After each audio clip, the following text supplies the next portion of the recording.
And I just will remind everyone, we are going to be recording this.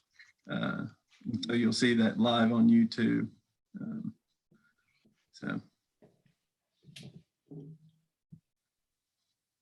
not that YouTube is showing it live. No pressure.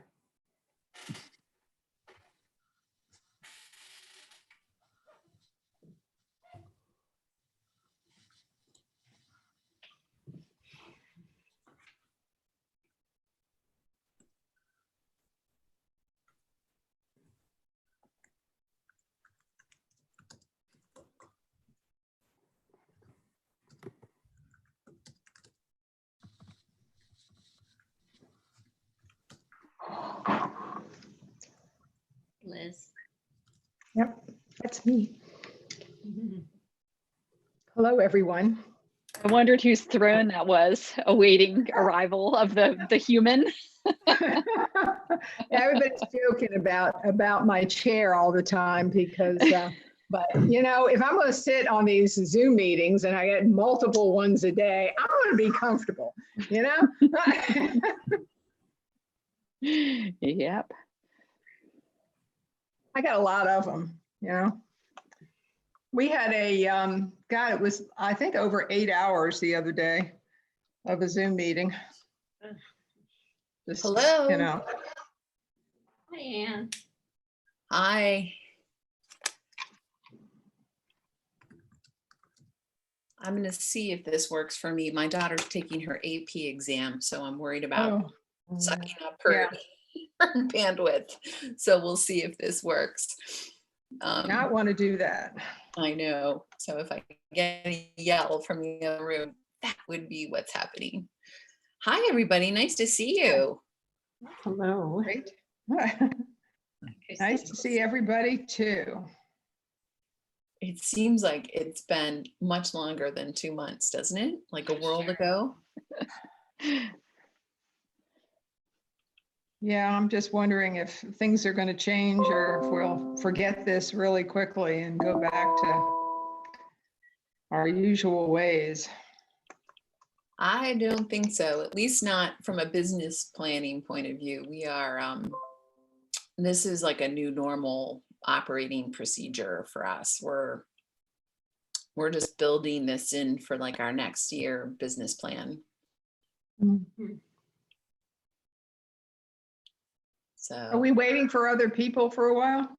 I did receive email from Teddy, and she will not be joining tonight. okay, and That's the only person. Navarre's not making it, but Jesse should be. Oh, there's Jesse. Hi, Jesse. Okay, sorry, I can't see everybody at the same time. So I think do we have everybody? Lance, I think, should be a little late. They had a leadership meeting, I think, so he might pop in here in a little bit. And the engagement Almoral, I believe, is Serena handling all the technical stuff for us. Thanks, Serena. Okay, well, why don't we just go around? I can look at the participant list. I'll call out names, and just if you can let Peggy know you're here so she can kind of take roll. Oh, and there's that one statement we need to make at the beginning of the meeting. Okay, can you do that, Andy? I'm pulling up documents. I don't have it in front of me right now. Okay, I think it's okay if I do it. This meeting is being held pursuant to and in compliance with ordinance number 20-A, section 6. And that will identify the members that are present. Okay, so Ann Johnson is here. Andy Lowe is here. Christine? Yes, I'm here. Hello. Jesse? Present. Margaret? I'm here. Peggy? Here. Donna? Here. Tom? I am here. Liz? I think you're on mute. Yes, I am here. Okay. I'm here. Cherise? Here. Phil? Here. Is there anybody I missed? Lance just popped in. Hi, everybody. Sorry to be a few minutes late. No problem. Hey, Lance. Okay. And, So and wait, has Paul already stepped off, or was he just not being reappointed? he doesn't want to be reappointed and he has some health issues. So he said he was just not going to join us today. Okay. Great. All right. Well, Good. I thought your email said he did want to join. He does not. he Okay. does not. Okay. I think his term expires this month if I understood him correctly. So he did not want to join today. Okay, great. Well, thanks everybody. Nice to see you all. And real special thanks to Andy and Lance for getting us up and operating on Zoom. That's really great. And I know it's a lot of work. So thank you for doing that. So I sent out the minutes and the agenda this morning. So I hope you all got them. Probably haven't had a lot of time to review them. Peggy did a great job on the minutes from our last meeting.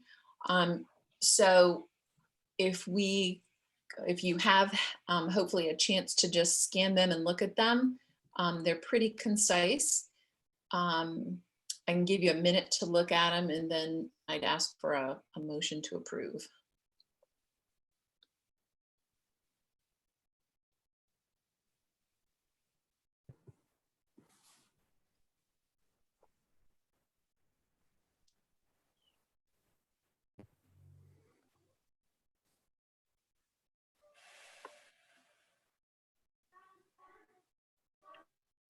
Has everybody taken a look? Should I make that motion to approve?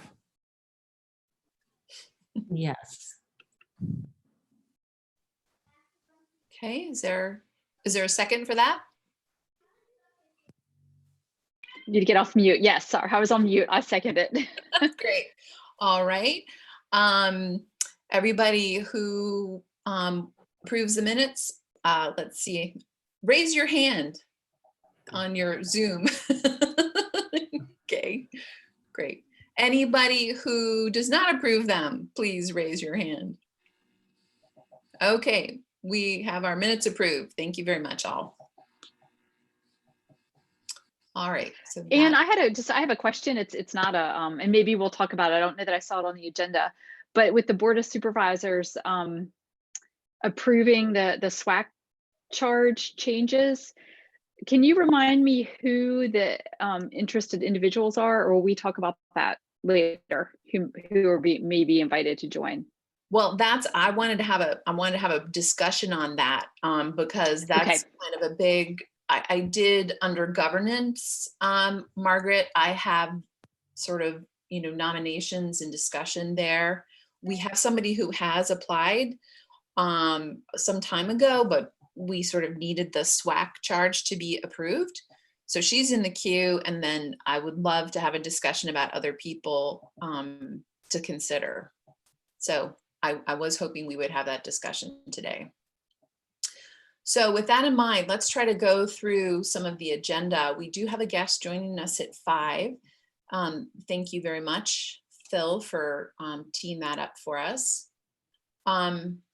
So the old business, I don't think there's too much. We went over, Paul. I wrote him a thank you note to thank you for his service in his I think 4 years of being on the committee. He never missed once.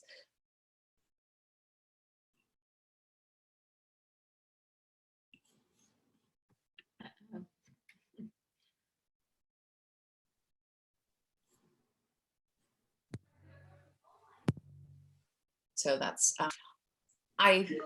shoot. So can you all still hear me? Yes. I missed some of that. Okay, because I'm getting that internet unstable message. I may have to call in if this keeps up. But Lance, we've sent the recommendation to the on chapter 13 to Greg. Do we have any feedback on that yet? No, and I would say that it's unlikely that we'll get anytime soon. Greg Campner is as busy as anybody in the county right now, probably putting in a consistent 60 hours of work a week or more. Okay. So I would say that if staff or the committee has, any thoughts on ways we can refine some of the work that we might be able to get going on that, I'd certainly be interested and open to hearing that. But for now, I think it's, I think the community's, larger COVID related priorities for our attorney's office need to take priority. Yeah, that's totally understandable. So I'm just going to put that on hold and then ask the subcommittee that's worked on that to think about your recommendation, if there's anything we can do to help streamline that. So Peggy, could you take that as an action item for Yes. the policy committee? Then Peggy, on the International Composting Awareness Week, I don't know if this is relevant. I know there was an online, but anything to follow up on there? Really not, I'm afraid. I mean, I hope next year that we can do more with it. All activities were canceled. And Liz did make an announcement during the Board of Supervisors meeting about it being International Composting Awareness Week. Lance made an email about how Albemarle County composts. We didn't do any advertising or PSA with WNRN because there were really no activities to advertise this year. But it's an annual event, so hopefully next year things will be more normalized and we'll have something that we can some activities we can actively promote. And Lance, I did want to just ask you about this. It seemed like, did the county just not feel comfortable promoting the website that Margaret had put together, the compostcharlottesville.com? I have to say it's not something I was really able to track, and I'm not sure if there was anybody that had opinion one way or another. It may have just either slipped past us. I know that our communications office did get out an email about They did. posting week generally. Yeah. That was Oh, that's good. a week or two ago. So the dates are blurring together. I can just add one more thing to that. Emily was really expecting something written up from Terry Kent or somebody. That's kind of where the discussion had gone, and that just sort of never happened. And so that was part of my understanding, that she was perfectly willing to do that if we were supplying her with what exactly we wanted out. And I think that just kind of, my assumption is nobody was quite sure what to send out because everything was canceled. But I don't know that for sure. Right.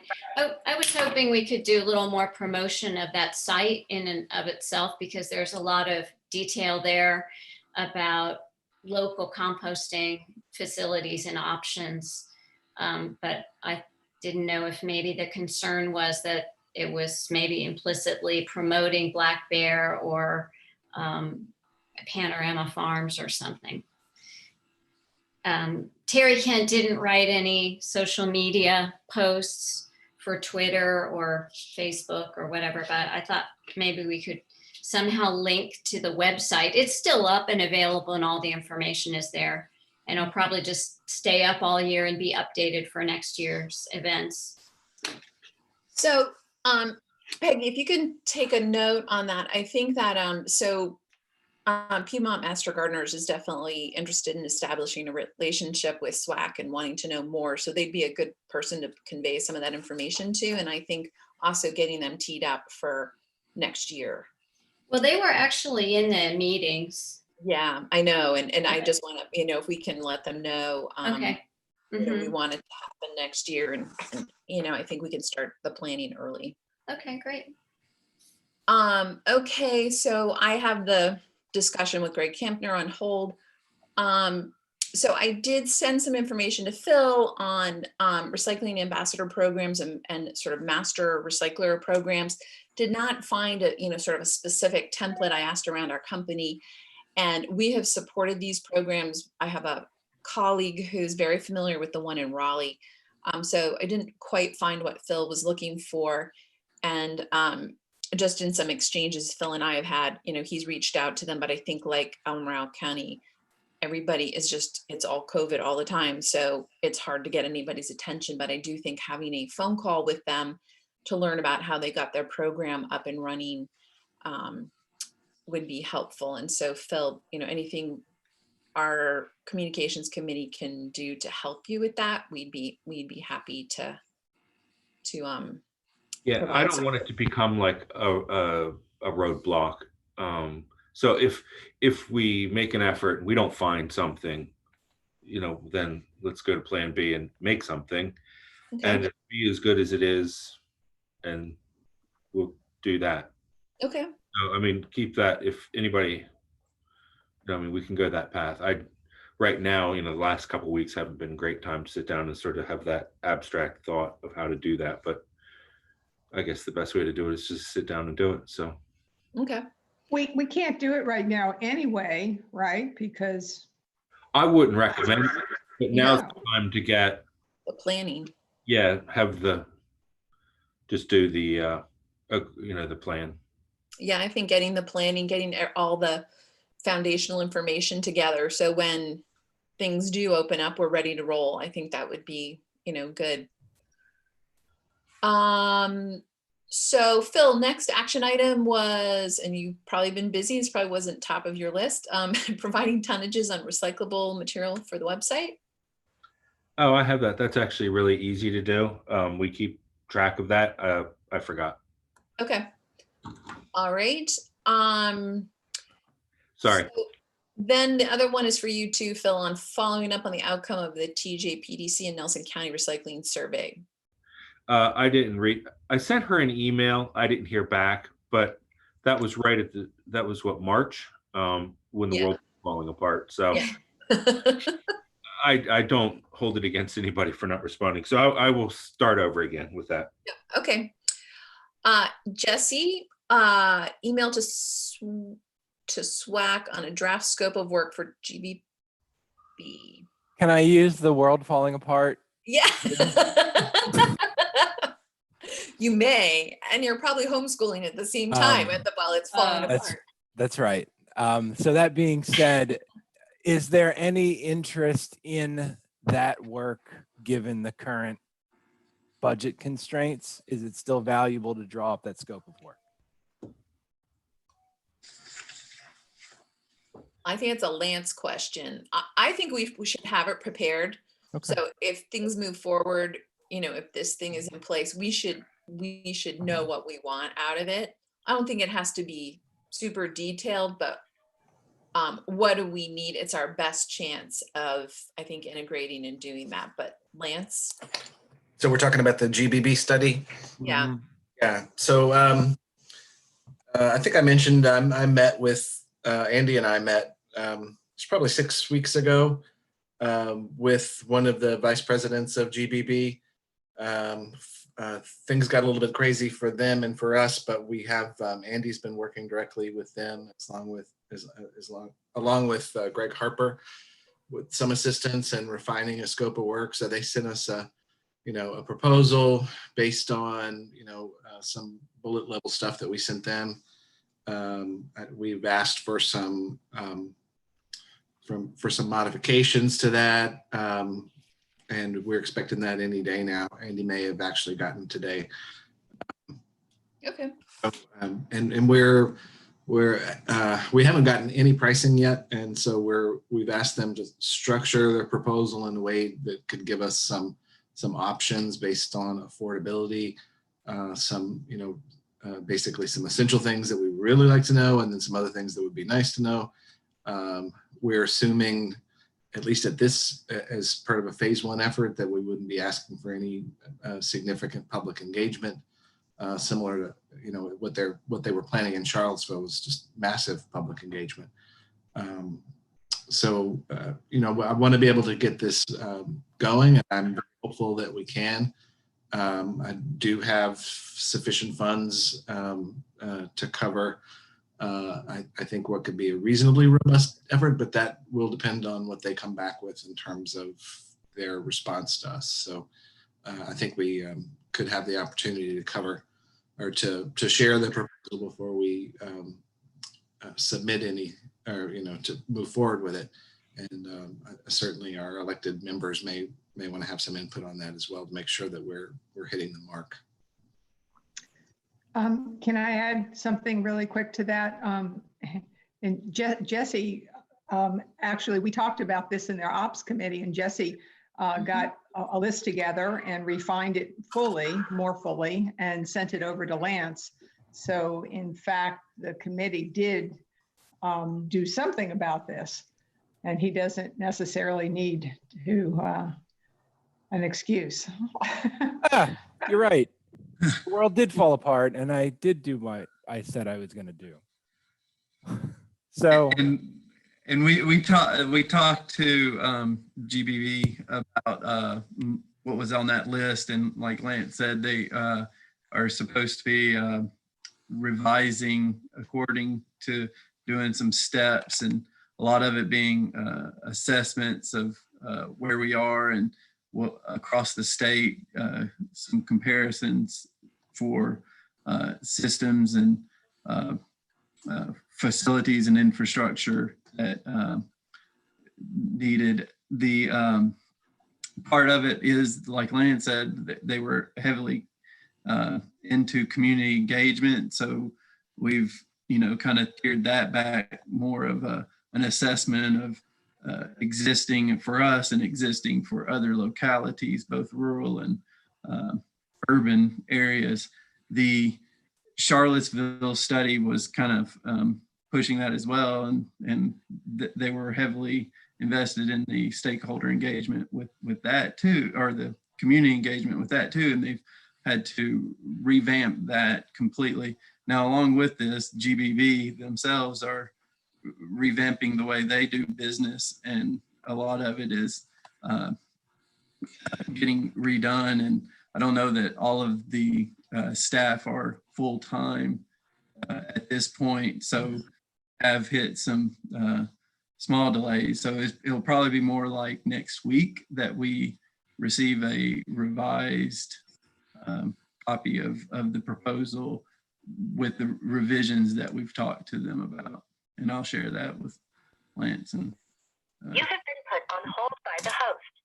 You cannot listen or talk until the host releases the. okay. Is there anything I can do or we can do to assist? I think right now we're waiting for GBV to put something back in, some steps, some tiers, so and put the pricing along with it, so that we can judge where we can get up to, and have it in chunks. Got it. Hey guys, I'm here again. I'm just on the phone now. Can you hear me? Yes. Okay, sorry about that. I don't know how to get in on the screen share without everything else, so I think I'll just stick to the phone. Sorry about that. I have a really poor internet connection out here. And I just want to say something for next time. What we've been doing on our board meetings is we just push stop video, and it sometimes improves quite a bit. Uses. Yeah, I live on Zoom. I just typically, it doesn't, I have to call in generally. Okay. So I think the problem with the way this is set up is it requires me to test my system. Like I want to get in and bypass it using my voice over IP, and then I would not do the video, but I can't seem to get in doing that. So I don't know what's up with that. All right, so I think we're through the old business. If we could just move into the outreach and communication section. I figured what we'd what we would do is just do updates, because obviously not a lot of work has been going on.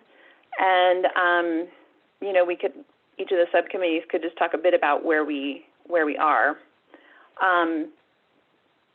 So we talked a little bit about this. I do think this would be a good time to move the ambassadors program forward, just in terms of that planning phase. So Phil, thank you very much, you know, for your feedback on that. I don't know if it's possible to have subcommittee meetings, Andy and Lance, I was going to ask you that, but if we could, I was thinking that would be one of our topics. Maybe we could invite Phil and we could have a planning meeting for the ambassadors program. So are those subcommittees going to be possible, guys, or are we going to have to hold off on those? You know, they're not public meetings in any way.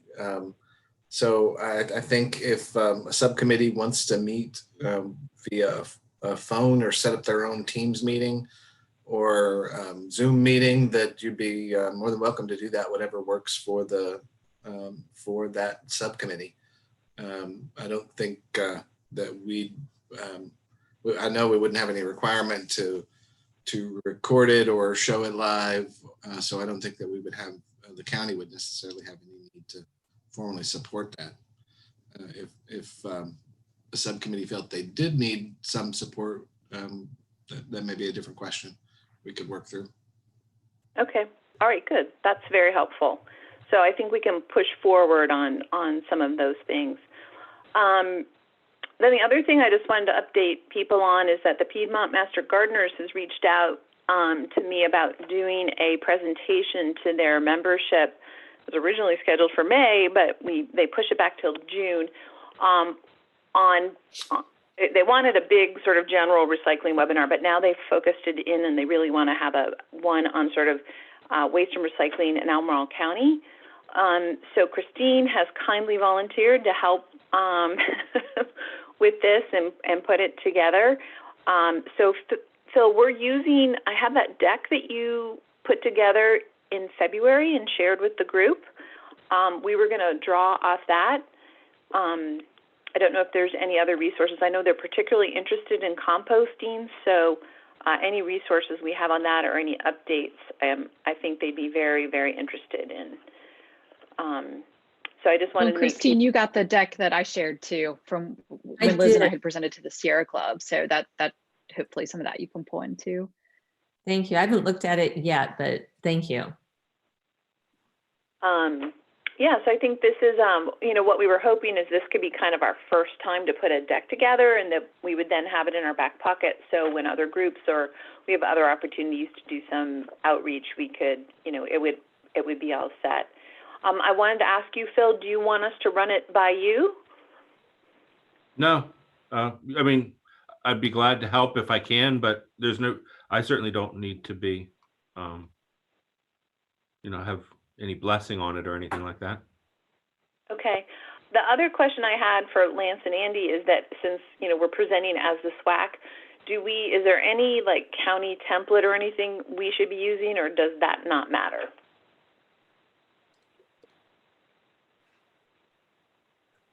You know, I might have to consult our communications office on that. I'd be happy to take a look at it, and they do amazing and fast work very frequently with making something that looks pretty good look really great. So if you want to engage us on that, I'm sure we could do our best to support it. Okay. All right. Because I think it would be nice to have the county, you know, logo and stuff on there. So, okay, that sounds great. I don't really have anything else. You know, I think Peggy has given a pretty good update on the International Composting Awareness Week. I don't know, Margaret, if you had anything on that or thoughts for planning around that on the future? Or? No, I mean, I think just the timing of it this year really kind of deflated it. So, you know, hopefully we'll be in a better place next year to actually hold some events. So I think that's really what will put energy around it. Okay. I did think that sort of similar to like using this, weird downtime, where we could prep for the ambassadors program. It might also be a good time for us to sort of prep on if we were going to do a survey of citizens on, recycling and recycling programs, and something where we could create some benchmark information that showed citizen, sort of awareness and how many, I don't know, thoughts about the recycling now memorial and what they're recycling and other things. This might be a good time to prep that survey and the things we might want to ask now.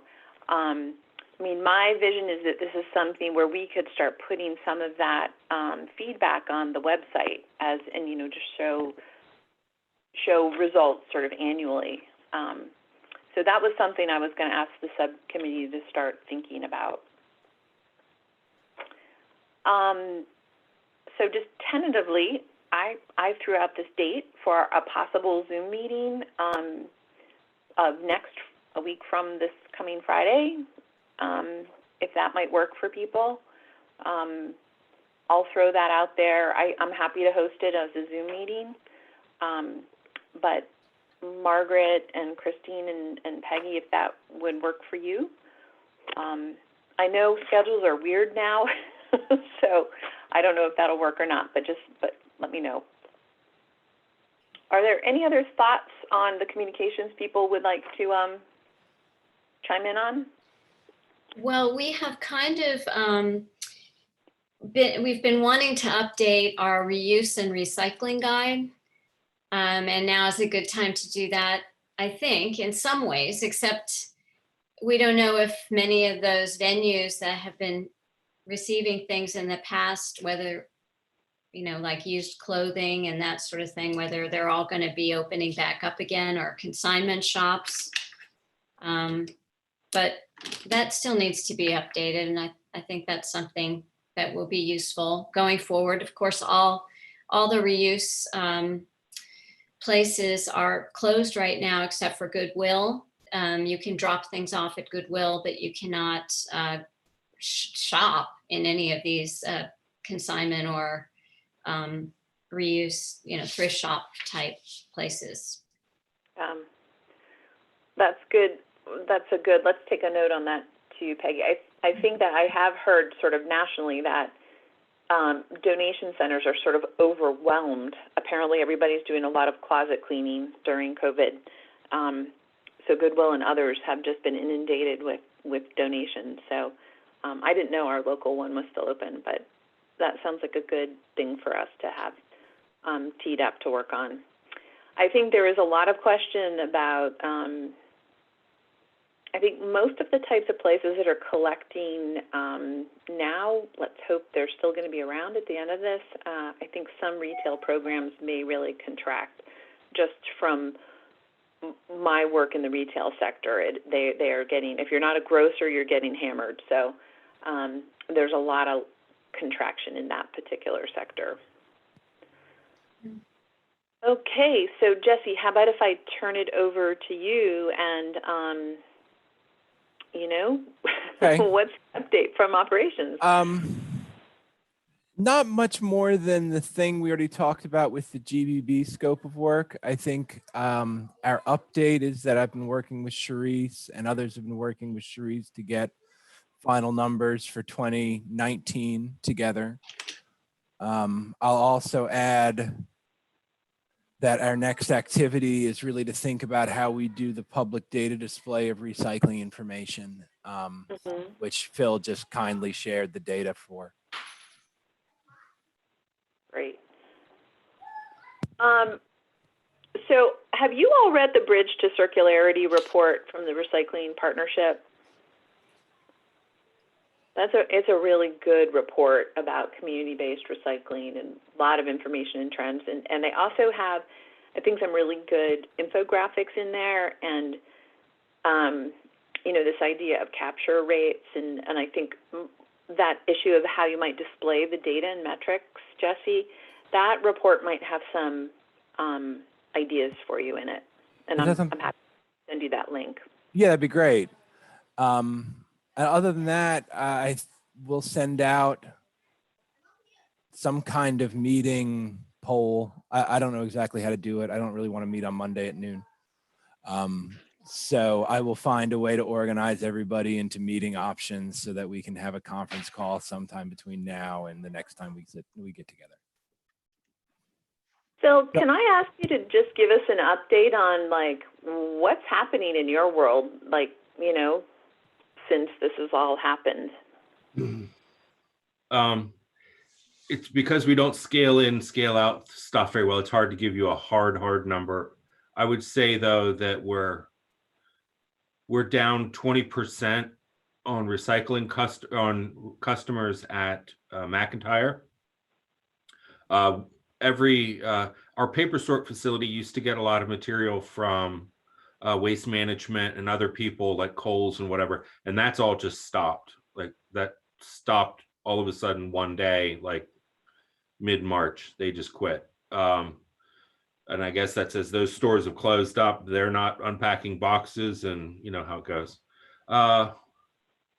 Right now, commodity prices are way up, which is kind of, yeah, if you can provide the raw material to make toilet paper or Amazon boxes, you're in heaven. Plastics are still trash, sort of not very good, but Gerdau quit taking aluminum cans. We're still able to get rid of ours because of touching cans. People have them in their mouth, they throw them in there, and they were putting, the way they took them, they take them loose over here in Charlottesville, and they had a guy in a room with a rake and a blower and was blowing them into a trailer. And I think that guy said, well, this just doesn't seem very safe. So they've shut that down. So we're probably, if you were to do a trash dive right now, you'll see a lot more aluminum in the trash, unfortunately. I'm trying to think what else. I mean, everything's still going along. We've gotten some pressure from some that we should close McIntyre. We get a lot of comments that we should keep it open. You know, we're trying to keep stuff sprayed down and keep it safe. The book bin, I'll throw this out. I hope nobody gets terribly upset, but it may not reopen. So we locked it up because of not being able to keep people isolated. And then I think what's happened now is the leaky roof is finally sort of starting to claim the building itself. And we had in the budget originally to maybe replace that, but that might not, that has gotten pulled from the budget just because of financial reasons. So we'll see what we can do with that once we get to the point of being able to open it up and really look at it. I don't know. Bill, did you want to say anything about the Ivy Convenience Center construction? Yeah, that project started this week. It's moving forward. Cans are ordered, signs are ordered. The paving work's done for a little bypass road that's so that the convenience center will be isolated. I mean, that's all moving forward, and hopefully we don't end up with something, or we should be okay for opening in June. I mean, that was the plan. I think we're still hopefully sticking with that. You know, everything's a little bit odd for, you know, people that need steel to make the cans. They think they have deliveries, and sometimes that gets shut down for whatever reason, but hopefully everything's moving forward. That's a great update, Phil. Thank you for that. Just a comment, I've been doing a lot of work on the economics of recycling right now, and so for those of you who might not be aware, China and Russia are having an aluminum trade war, and it has dropped the price of prime aluminum super low. And it is really having a huge impact on aluminum pricing in the U.S. Then you add tariffs to the U.S. market, and it is really taking the floor out of aluminum pricing. So and believe it or not, it's a challenging moment for aluminum. I think it's the first time we've ever seen that. With no commercial site recycling, you know, retail is the largest supplier of OCC. And so that has just been totally cut off. So there's actually a scarcity for the first time since National Sword for corrugated, and it's you've seen this in the increase in pricing for OCC and I think mixed paper as well. So that's been a really positive sign. However, we have seen some mills actually shut down because they can't get supply, which is kind of ironic. That is definitely kind of a COVID bump in paper. We don't know how long that will last when things go back to whatever the new normal is going to look like. Waste companies are really hurting because commercial recycling is a huge part of their business, like a waste management, and so they're not hauling that stuff anymore, and they've just taken a huge hit. So that's been a sort of interesting. The big guys, the Waste Management, Republic, and GFL, are all really taking it on the chin for the lack of commercial waste that they're hauling. There's no waste and there's no recycling. Plastics, the combination of the trade war with Saudi Arabia and Russia over oil has just wreaked havoc in the markets here. And then you add demand destruction from COVID, and we're probably going to see record low plastic prices for the next 12 to 24 months. They're predicting the lowest virgin resin prices that they've had in decades.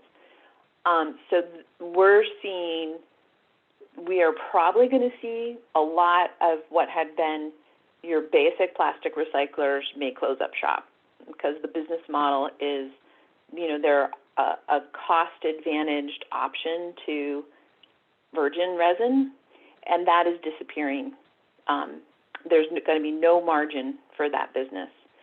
Where the business will probably survive are those people who can make food grade or a premium type of plastic, and that there's not a lot of that. We are fortunate enough to be in the region where some of that is produced.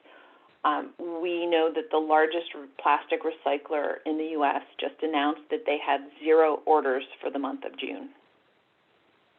So I think we're going to see a huge crisis in plastic recycling coming up. I think PET will fare okay. Clear HD will probably fare okay. The other plastics are going to be severely challenged. And I was going to ask you, Phil, Trex announced that they're no longer going to take material from store drop-offs. And I'm wondering, are we still able to sell material to them? I hadn't heard that. We just took them a load, I would say 2 months ago. And that's one of those things, we only take 1 load a year. Of all the plastic we collect, by the time you get done baling it, it sort of doesn't make up much. So I will admit, I haven't really been following it. So yeah, I don't know. Hopefully. Yeah, because that's I think they announced that in February. So that is going to wreak havoc on the film markets because they were such a big outlet for film. Do you know why they said they were quitting to taking the from the grocers? Because National Sword has created such a glut of clean commercial films. Right. Now, COVID has flipped that on its head. So they may back off on that because they basically can get clean commercial films from retail, pretty readily. But with all of this shutdown, that equation has changed. So, the store drop-off is considerably more contaminated. So we'll see what happens, but that is having a big ripple effect through anybody who's producing film for recycling right now. All right, thank you. So do we know what they're doing with the, what's it called, a cracker? The big one in Pennsylvania? It's on hold. That construction is on hold right now. The reason they gave was COVID. They can't have those construction workers were being bused to the site and so on and so forth. I suspect that a lot of this, big oil and gas companies or petrochemical companies have already set aside the money for, these multi-billion-dollar projects when they close the contracts on them. But I have heard many are going to go into delay because coming onto the market right now, they're going to depress already really low prices. So I think a lot of them are tap dancing around that. But, we're supposed to see a 60% increase in polyethylene capacity by 2025. So I think the economics, the severity of this economic downturn is probably going to determine some of the timing of those projects. But some of them, they've already written the check, so, or at least part of the check. So I don't know how much latitude they have. But I did hear that Pennsylvania project is on a construction hold right now. Well, I'm thrilled that we're putting all this money into Ivy right at this time. However. Well, the vast majority of what we recycle is fiber. And so that actually it's giving us an outlet for that fiber, and we should be able to make money on fiber right now. And PET, both of those I think are going to be really good. So I think we're actually in a very good position doing drop-off versus curbside, because you have people who are participating who really want to participate and are much more likely to participate correctly than, curbside programs are very, very challenged. I'll share this Bridge to Circularity report. It's a really good sort of very comprehensive view of U.S. recycling and what needs to happen to make it, really work. So sorry, I didn't mean to. I just thought I'd share that because this is all I've been doing, and for the last couple of months is sort of economics. So I thought I'd just share with you about where things stand and kind of the impacts of COVID and all these other things on recycling. It's really creating some challenges. I will say on the good side that COVID is putting a lot of beverage containers into the recycling system. The PET guys are loving it. So that has actually been one really good thing, is that the PET markets have really held up through the whole thing. Why is it putting more PET into the market, COVID? Because people are eating a lot of takeout, and I think there was a big rush on bottled water and things like that. Yeah. But what we've seen is a lot of takeout dining. And people ordering drinks, and I think people just bringing beverages and soda into their homes as well. One of the very ironic things is that the deposit states have all put a hold on their program, so there's no deposit material going into facilities, and that has created a crisis. But for glass facilities in particular, like the furnaces in Virginia purchased their glass from Bottle Bill states, principally Vermont, and there's no glass coming in. So, they reached out to me to see if they could activate something in our region really in the near term, but it just didn't look like it was gonna, logistics were really complicated. But I think it's something that they are pursuing and will continue to pursue with us. I introduced that circular glass initiative by GPI in March, and they're really focused on wanting to do a much more local supply chain for glass in this region. So we should definitely benefit from that.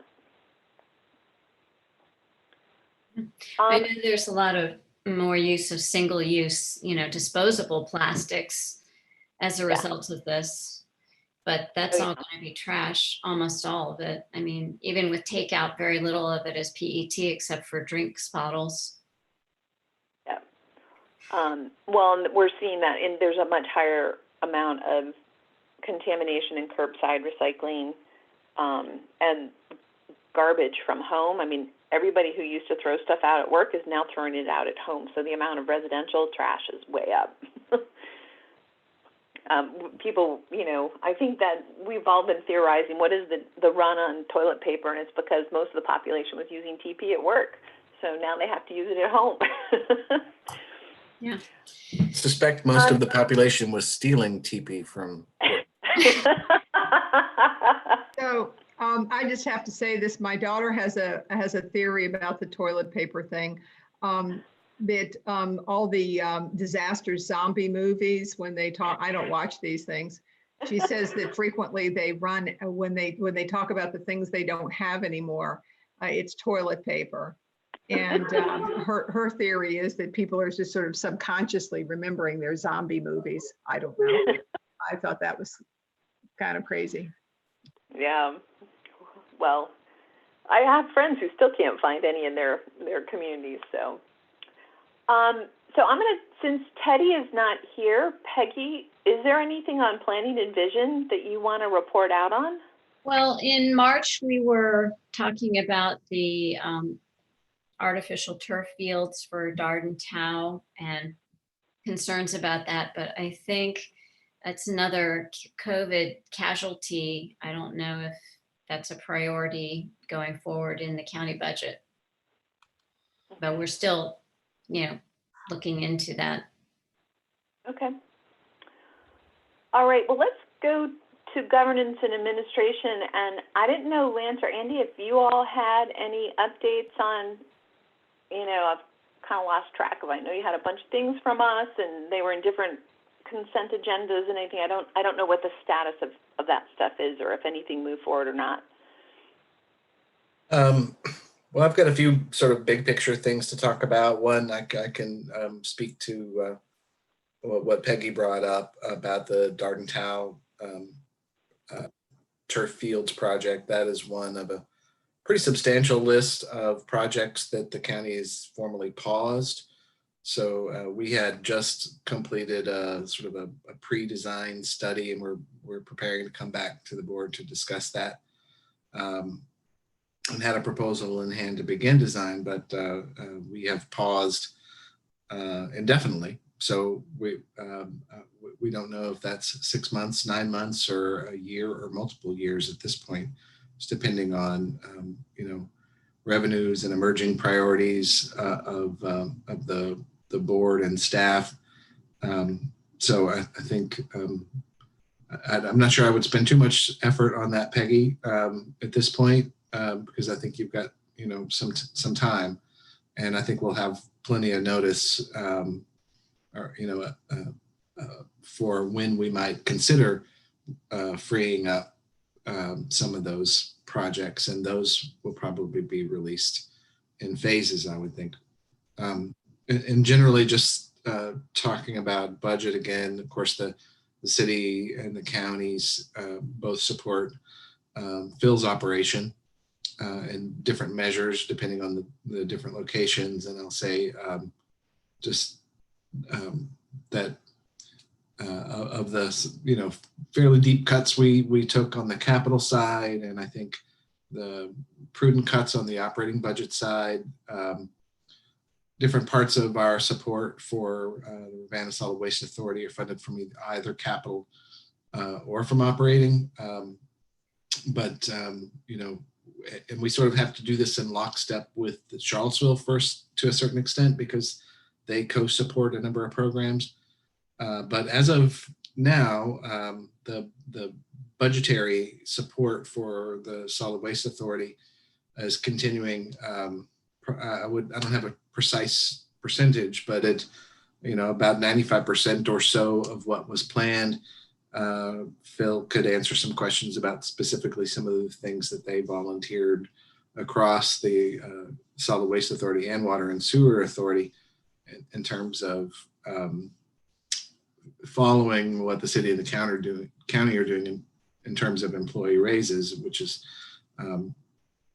none this year, and some minimal other cuts. And we had to take a look at some alternatives with them and had some discussions about that. But all of our, at this point anyway, the Board of Supervisors is going to be asked this evening to adopt a budget. So anything could change between now and say 9 p.m. this evening. But it appears as though that they're the usual programs for recycling centers and the programs that they support, like the household hazardous waste program, and others will be unimpacted, unless, of course, the price of plastics and others really, as the year develops, may have some significant budgetary impact that we'll have to react to. Okay. Thanks for that. Andy, anything from you?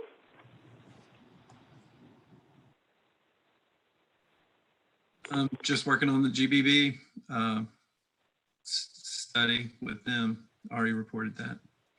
Okay, great. All right, well, let's transition to, a discussion of nominees for the SWAAC, because we need some more people. I know, it's a kind of a tough time since none of us can meet face to face, but we certainly now, without Paul, we have a position we can fill immediately, and then I think we now, with our new charge, can get more people on. So I'd love to really have a thoughtful discussion about how we want to fill those positions.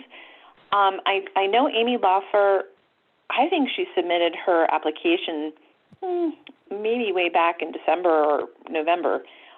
I don't know her. I didn't know if somebody wanted to, if somebody, I think Teddy knows her, but is there anybody else who could discuss her background? I had spoken to Amy about it, and I know that she is interested in solid waste and recycling and how to get people a bit more engaged in doing that. But I would be happy to reach out to her and see where she is right now with participating. Okay, that would be great, Christine. I'll And do that. do you know, what is her background? Does she bring any specific level of expertise to the committee, or? I don't believe that she has the background necessarily that many of you do in terms of solid waste, but she was an educator, and she worked in the Peace Corps for a while, but she's not in the industry or in terms of bringing anything specific in that way that I know. Okay, no problem. How about Jesse, or are there any folks you have in mind? Yeah, so I've been talking with Terry Kent. Terry was on let me see if I get this right, Solid Waste Solutions Advisory Committee that presented the report that led to the Solid Waste Alternatives Advisory Committee. Did I get that right, Peggy? Sure, Jesse.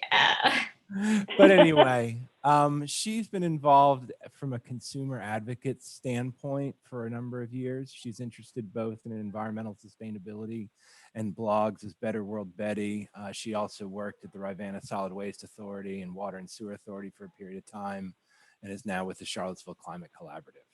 I hope to invite her tonight, but she's been tied up with other stuff.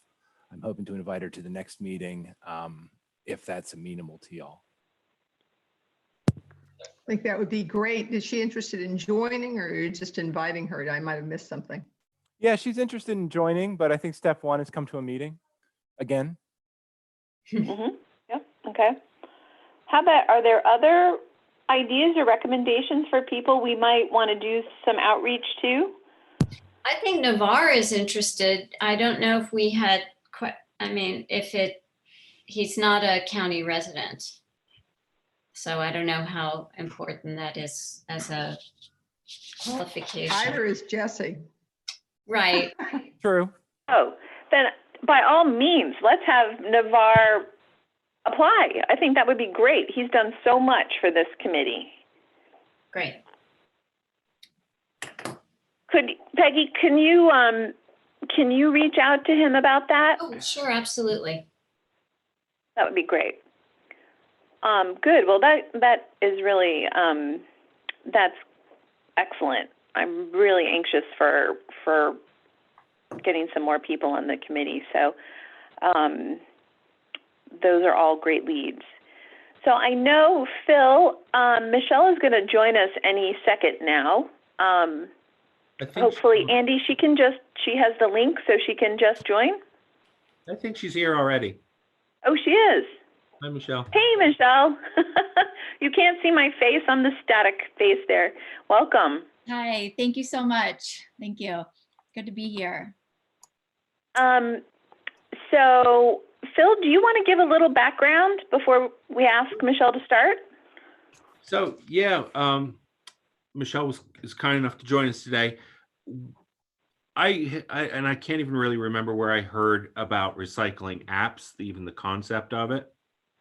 And but I got poking around, and there was a bunch of them that were sort of well set up for somebody like the city of Charlottesville as sort of as a more broader platform or something. And I was really looking for something more for recycling. And I happened on, I think it was sort of the first iteration of Michelle's, what was it called, ER bin or Urban. And so I reached out to her. We've just sort of been talking all along, and she's got this app that I think, or I'm very excited, would provide a tool for us to address some of that. We'll do a couple things, really. Provide a way to help clean up our recycling, because that's sort of the big hurdle we have right now with commodity pricing and things, is how can we make that next step into having a cleaner product that people want to buy off the loading dock, as opposed to having to go out for processing. And so, we've talked about it, whether it's the ambassador program or what are different tools we could use. And anyway, the idea of this app seemed like that might be a useful tool. The other part is that I think it's still growing, the app concept, and Michelle will get into it better and much more knowledgeably speak about it than I can. I'm not a technical person very much. But I thought, I don't know, something about that I thought was very engaging for Charlottesville. I think Charlottesville, and especially our recycling customers, would really kind of get into that. So yeah, so we started talking, and she's done some demo work with us, and I think she wants to go and is more confident about getting out on the street with it, and I'm more hesitant just because I don't understand it. And so I talked with Liz about it at one time, and talking with you all about it is sort of a baby step that I want to take, probably more than Michelle feels is even necessary, but that's just me getting more confident about doing this thing that I know nothing about. So I really wanted everybody to think about what this opportunity, ask questions of somebody who would know the answers, not me, and get everybody's feedback on it. So that was it. So I'll turn it over. All right, great. Thanks, Phil. Are you ready for me? Do you want me to jump in? Absolutely, please do. All right, cool. Yeah, again, thank you so much for having me. My name is Michelle Gage, and I'm the co-founder of Better Bin. So like Phil, and it sounds like from your team here, I am incredibly passionate about sustainable materials management. But up until about 2 years ago, I had no expertise in the field. And I dove into an accelerator program with an idea because I was so frustrated that I cared so much about wanting to do the right thing with my food waste, with my recycling, but I never knew if I was actually making a difference or putting the right things in my bin. And I'm passionate enough to have quit my job and jumped into the world of entrepreneurialism to find a solution that could help me and others decrease contamination first and foremost in recycling. And so you were talking about contamination and the financial implications of contamination in local recycling programs. And it's a killer. It's an absolute killer. It doesn't matter how much the markets will always be changing. The infrastructure will always be changing. And the people always need to they're the first step, they put their materials in the bins. And so you have to educate. But recycling and food waste diversion education has not ever changed, right? I mean, it's pretty much coming from your municipalities and that sort of thing. And we really want to flip it on its head and come at people from a mobile device where they are all the time. I won't jump into the next huge jump in tech that we're doing, but so just with that sort of preface that what I'm going to show you in the demo here today, it's cool and fun to look at new tech, but I absolutely understand that the purpose of the tech and for you as a community is to make sure your recycling program is financially viable, which I know it is always usually still a cost, but you know, we got to be making some money to make these programs work. And I hear you loud and clear there. So I'm going to dive into this demo of the app that we've created. So I'm going to go ahead and share my screen. And done enough Zooms over the past month, I should know how to do this. Is everyone able to see my screen right here? I can. We're good? Okay, cool. Okay, so again, we want your residents, your participants to know exactly what they can be doing with their materials. And I'm not just talking about, you know, throwing a plastic bottle in a bin. And so what we do is we go to the very specific product that they are holding in their hands. And I just have some examples in front of us.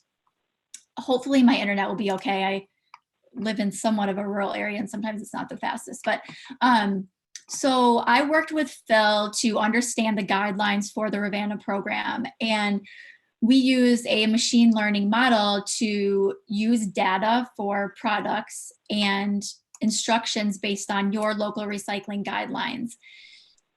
Every part of the packaging. So we talk about what to do with the exterior paperboard. We talk about what to do if there happen to be cans or bottles or aluminum cans, etc. inside. And so we tell them what to do with caps on bottles, and we tell them that they don't have to flatten the paperboard box. We make sure they know literally every product has a very specific instruction. And really the goal is that when you go to the grocery store and come home and you have your groceries on your counter, you know, a vague guideline of, well, a Tetra Pak isn't acceptable. I mean, what does that really mean to the layperson? They need to see the product on their counter, be able to text search for it or click, I'm just clicking through because it's faster, and get specific instructions, ultimately with the goal to make sure they're recycling the right things. So you can also text search for products. And we have about 100,000 products in the database right now. Like Phil said, we are very much a startup. We're about 2 years into this. This is our second iteration of the app. And so definitely still growing. And one thing we're really grateful for in working with Phil is that he understands that we're new, and he understands that this is going to be a test for us to see how your participants interact with this tool, if they like it, if it's useful. And so we're going to be collecting that type of feedback in hopes that this provides your program with the benefit and us with the benefit as well of learning, really. So you can search for products. I talked to Phil about a lot of problem contaminants, really quick tips and tricks that we want to tell people. And this is also custom to your community. Easily editable, we can change it literally in seconds. And then we make sure to tell people where the drop-off locations are. And obviously I'm on my computer, I'm not on a mobile device. So if we wanted to, if you were on your mobile device, you could just click on the map, takes you directly to Google Maps so they could get directions to your drop-off facilities. Pretty cool. And then, let me pull this corner back in, there we go. We have a local page that we understand that communities like yours have already put a ton of time into educational materials, and we don't want you to have to rewrite the books. We want to make our tool like as an add-on to yours. And so this page links back to a ton of materials that are on Phil's website. Let's see, I can show you. Keep catching the end of my Zoom. Anyways, this goes to your website. All of these links head back to the website, so that we're incorporating all the materials that you already use. And, you know, we make sure that your participants don't have to go searching through a million different resources to get the information that you need. So like when you have a, excuse me, like one of your household hazardous waste days, we'll put that right up at the top so that your residents know, this is something that's coming up. We can collect their email or, use your email list to give them updates. By the time we're ready to launch this, we'll be able to send push notifications as well. This right here is advertising space, which for us, it's a way to help generate revenue. But in the case of working with Phil, I think that we'll want to focus on some type of program or something that you really want to promote, and we'll put it in here. Maybe it's a local sustainability related program, and we'll promote that to your participants. Yeah, just for an example, Yeah. like my thought, and unfortunately it sort of went by the wayside as everything did this year, but like International Compost Awareness Week, that would have been a great place to put a plug for that, to Zoom people, to help drive the traffic to Margaret's website, just as for people to think about. Anyway, I'll let you go. Sorry. No, it's good. Yeah, again, I've worked with enough communities, including my own, to know that you have a ton of cool stuff going on related to sustainable materials management. But as a consumer, as a resident, even someone who's so proactive in this realm, it's hard to know what's going on. And I'm really hoping that this is just a one-stop shop for residents. And I think I mentioned this in my demo that I sent, that I think that something that's also important to know is that in our first iteration, we were a mobile app. So you actually had to go to Google Play or the App Store and download the app. And that's a big ask of people. Like, it doesn't matter what age you are, how tech savvy, it's a big ask to do that. And we decided to move away from that and move to being what's called a web app. And that just means that you connect to the app from the internet, from a URL. And this just makes it so accessible to your residents, regardless of how tech savvy they are. If they don't want it on their phone, it doesn't have to be on their phone. Phil and I were thinking we're gonna print some magnets and stickers, like little, 2 by 2 inches, and they have a QR code. They can go right on a receptacle, a refrigerator. You can just snap a picture of the QR code and it takes you right to the app. So if you don't want it on your phone, but you want it to be there when you have a question, it's there. So that's pretty much it. It's basic because we wanted to keep it simple. I can tell you more about Better Bin, but I could talk about that all day. So do you want to ask any questions? How does it promote composting or food waste diversion? Right. So, and Phil and I haven't talked about this extensively, but right now, we only have communities who are either one or the other, recycling or composting, and that can totally change. I'll show you what the food scrap program looks like. Let's give it a chance to change out here. Okay, so we actually just launched in Madison, Wisconsin about 2 weeks ago. So obviously food scrap programs and recycling are going to be way different. So here we have general categories of any organics related product you can think of. Sometimes I get a glitch here, hopefully not. Yeah, there we go. And we tried to find, every product that we could, that people might wonder if they can put it in their compost, or in this case, these materials are going to a anaerobic digester, which is way different than going to, an outdoor composting operation. So this is a very custom program. They can't have any sort of like bioplastics, no yard waste, no like avocado pits, no takeout containers. So and that's really hard, not even just for someone who's been composting for a while, because what you're composting in your backyard and what goes to an anaerobic digester are two different things. So we give them as much direction as possible. I'll try to show a good example. See what we can find here.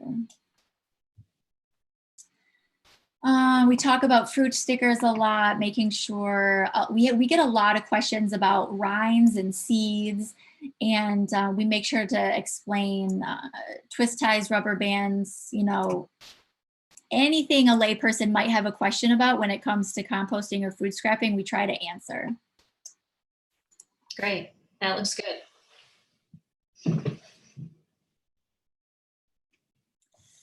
Michelle, I was going to ask you, what has been the feedback from the communities where you've been working in? What do you have any stuff you can share on how it's worked and feedback it's gotten? Right, absolutely. That's a great question. And so we are very new. And so we launched the initial iteration of this app in March of 2019 in a community here where I am in central Wisconsin. And we had, that iteration was just about, would people use it? It wasn't even necessarily to see if it worked right at the time. And I had so many, and I don't have the numbers off the top of my head, but feedback coming from residents that, I just don't know how to recycle right. This would be great. At the time, it didn't work very well at all. I'm gonna be very honest with you. But it told us very quickly that there was a problem and there were residents who wanted a solution. And so the best data I can give you is that last summer, the city of Madison, they had failed for many years to keep their community food scrap program going because the contamination was just so bad. The compost lost all its value. And so last summer, they did a trial curbside pickup program with 160 households. And they used our app, the new version, to communicate with residents about how to food scrap right. And over the 8-week trial, and the 165 residents, they only had to leave 3 carts behind the whole time. So it told us very quickly that, and with our data that we saw, like what products were residents searching for, how many users did we have out of the 165, that this was a product that was helping to decrease contamination. And so it did so well that they just relaunched right as the COVID safer at home orders lifted 2 weeks ago here. And they were able to move to a whole citywide program with 3 drop-off locations, and then we relaunched the app. So I don't have a ton of recycling related data to give you just because we are so new. And that's one of the reasons why we're so excited to work with Phil and your community, because I think someone had mentioned you're so lucky that you have a drop-off program and not curbside pickup. And we love that too, because we're going to get, a sticker or a magnet in every participant's hand that comes to the facility. So we'll know what is the real interest of your residents who want to know how to recycle right. And we'll be able to immediately see changes in contamination because Phil knows what he sees for contamination now. And, a month into the program, we'll be able to talk about any impact. That's great, thank you. I think one of the challenges in Albemarle County is we have a lot of subscription recyclers who use local haulers, and they have a different set of materials than what we have at our drop-off. Mm-hmm. So I'm just thinking about the rollout for this. I think that kind of controlled rollout is really smart and targeting our drop-off users specifically. Because I can see if we get, those folks who are using subscription services, it getting very confusing. Yeah, I think you're completely right. I was, stunned to hear that was the system and in your community, that there were so many different options. And I do think we have to be targeted. We can't just push out a bunch of PR that there's this new, app for local recycling. We can't do that at all. Mm-hmm. No, that's great. I'm anxious to see it. I've been looking at some of these IoT systems that are very similar where, you get information sort of at point of sale about can you or can you not recycle it in your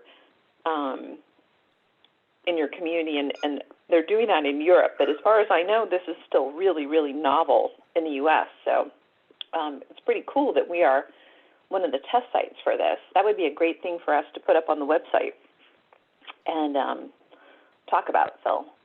Yeah, that was one of the things I kind of, we always try very hard, we're trying very hard, all of us, to manage what comes through the gate at McIntyre and soon to be at Ivy.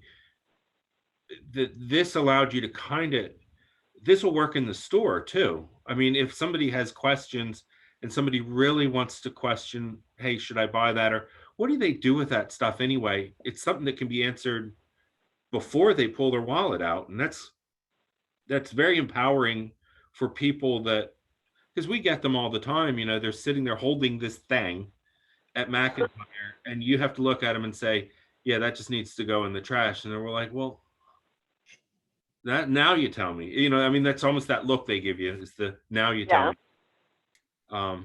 And so this would be kind of neat, and the other thing I love, we don't have a very good way to reach our customers. I can hang signs on fences.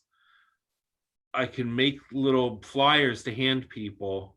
We can get on the news, but it's hard to reach our customers.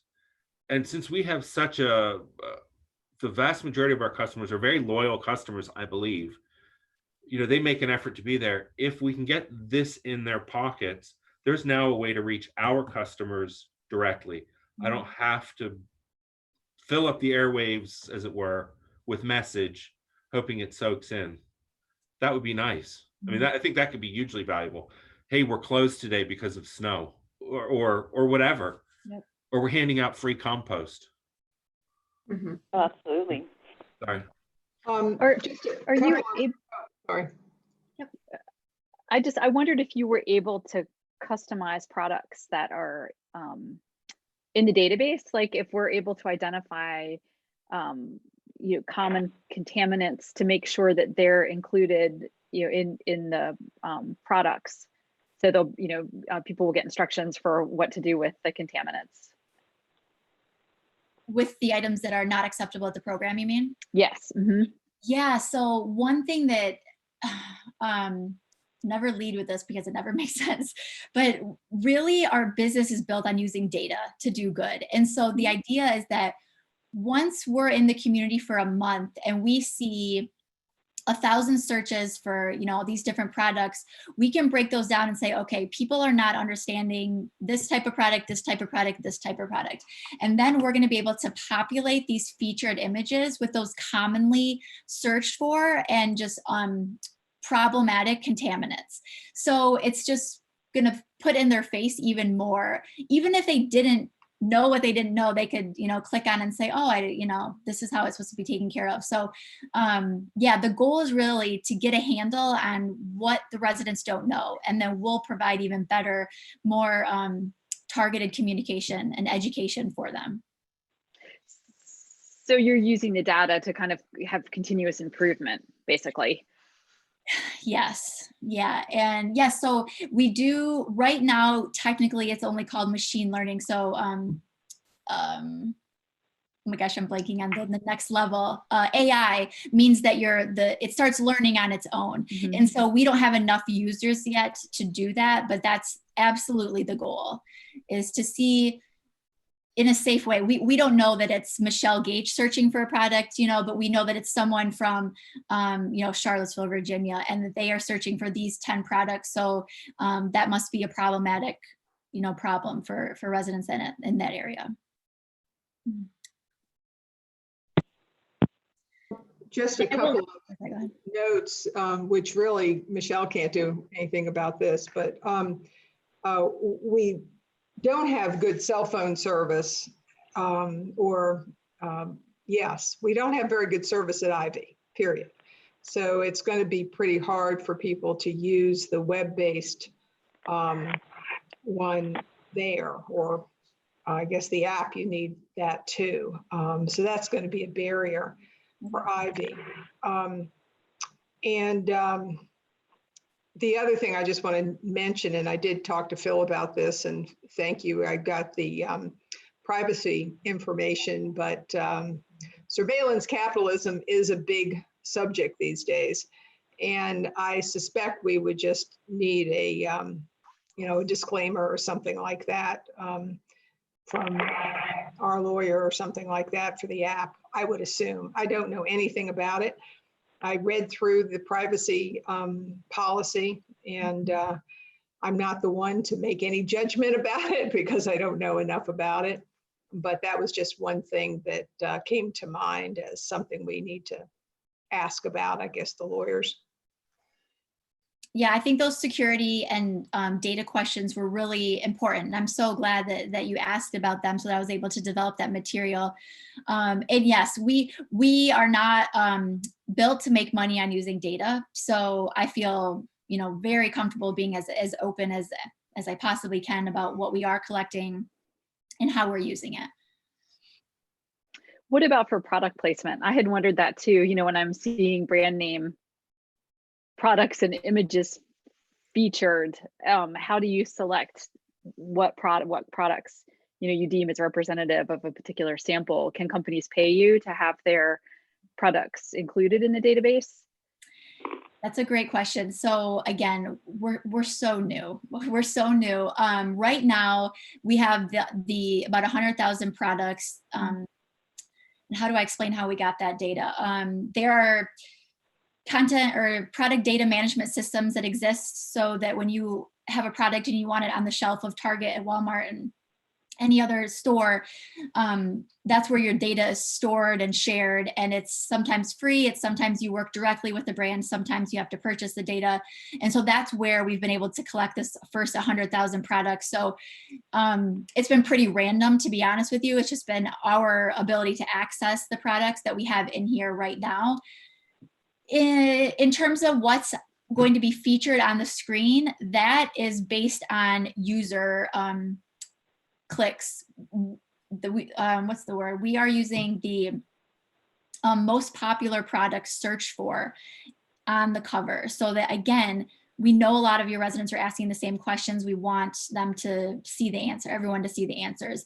In the future, I would love to try to generate revenue from product placements, but we don't have that capacity right now.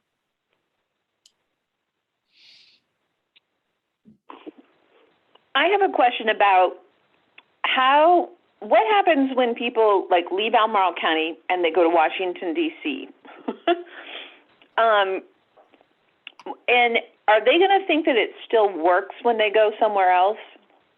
Like, how do they know, like, well, this was really focused on Albemarle County? Like, do you know that? Yeah, that's a great question. So we do hope that we have your logo and your name in enough places on the app to know that this is just specific to your community. We kind of hide this because there isn't a big reason at this point people would be using this, but you can change locations. So these are the 4 databases we have in right now. And so that's how I'm able to switch back and forth. And the idea is that yes, you'd absolutely be able to switch out if we were, you know, across the nation. But I think it's a great point that you bring up that maybe we need to be even more visible with the name and the logo, and just to make sure the residents know that this is only specific to their community. So it's a good point. Because that's one of the big sources of frustration. Is I was just reviewing a consumer study on only something like 87% of consumers recycle like 25% of what they could recycle. And most of them believe it doesn't actually get recycled. I mean, the level of skepticism is huge. And part of that is because our system is so fragmented. You know, you're in Charlottesville or Albemarle County, you go over into Nelson County, it's a different system, and I think people don't realize that, especially if you're from a foreign country like Europe. You know, if you're from a European country where it's much more harmonized within a country, it's so foreign to them that you go from one locality to the next and the rules can be totally different. So I do think that's really important to kind of alert people. And I think even within the county, we're going to have to note that this is like different from Charlottesville. And Jesse, I'm interested in your point of view on the university recycling. Like, would we have to say this also doesn't represent the university program? Just so we're really clear that this is just very specific to McIntyre and Ivy Mug. Yeah, but the overlap will be pretty clear. I mean, the recycling program at UVA is not that different from the source separated system at McIntyre. I think it's distinct enough. Mm-hmm. Okay. All right. So. Yeah. Oh, sorry, go ahead.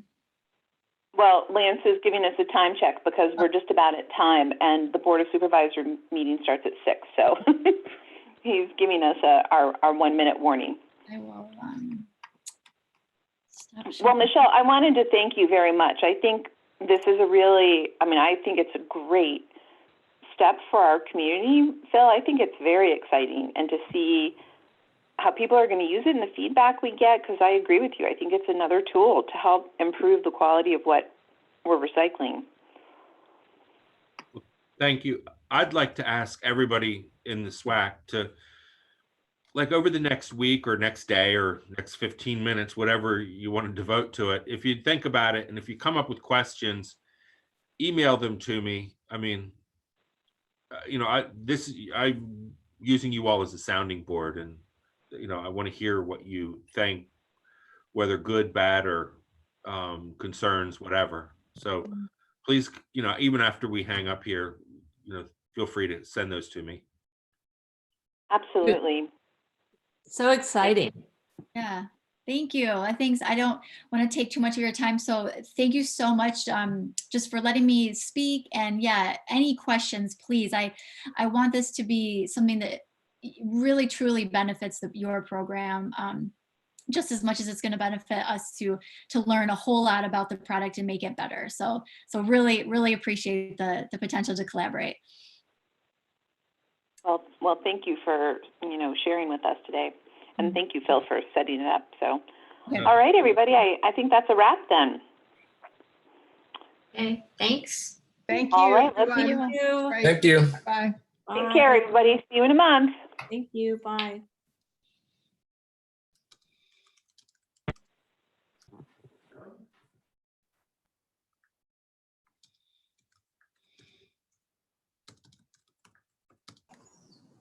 Hey, Phil, you're still here? I was typing an email to say thank you to Michelle. How you doing? Yeah. Good. I thought that was a really cool app. I think it would be fun to try. Yeah. Don't you? I mean, Yeah, I think audience. my one real question would be is just, like you go into a bit. Oh, hi, Serena. Hey, I want to try the call-in feature for public input. That's why I'm sticking around. Okay. You guys keep talking. All right. Cool. So Phil, any time you're starting off with a startup, I mean, you get great benefits for things being free or virtually free. I would just wonder about like how long they've been around and what their capital base is, or like to get them through X number of years, because you would hate to put too much staff time into it, even if they're not asking for money, and community expectation and all that build up, and then boom, they get the bottom drops out for them financially. But beyond that, I think it's assuming they're a going organization. I think they're why not do it? It's good. I'd rather experiment with it, and not that I want it to fail, but I mean, I'm willing to risk a fair bit to see if it would work. And if it ultimately doesn't, we'll just say it didn't work, and hopefully we won't get